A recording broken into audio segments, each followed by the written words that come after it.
What is the biggest risk to the U.S. economy as you see it for 2012? Oh, probably the Federal Reserve in America, because they don't know what they're doing. There are other risks. China's slowing down.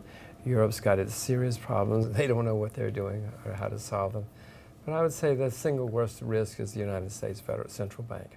And that they would wind up printing their way out of their, or whatever They slowdown we're already having? are. They've already started printing money again, and they're printing a lot, and they don't seem to understand economics or finance or currencies or much of anything else except printing money. And why is that the biggest risk compared to, say, China and Europe, as you mentioned? Well, first of all, China's, a third the size of the U.S. economy. Europe and America are 10 times the size of China.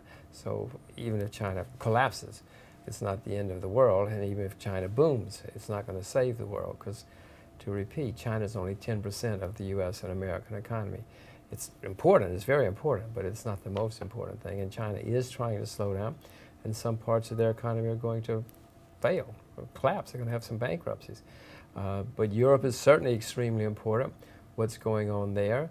But Europe as a whole is in much better shape than we are. Europe as a whole is not a big debtor.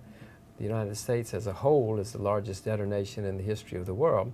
And we've got states that are in trouble: Illinois, New York, California.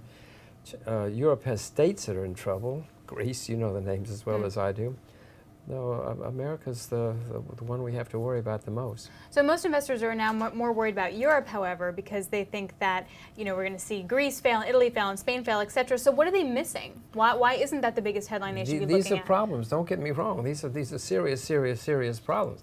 You asked me what the biggest situation is, and I'm suggesting to you it's the United States. Right now, Europe is in all the headlines. I mean, everybody watches the street and you talk about Europe. I'm just telling you that Europe's very important. China's very important. Japan's very important. But America's the biggest economy still, and we're the ones that have the worst central bank. Our central bank doesn't understand. Our central bank understands less than other central banks, and therein lies a risk.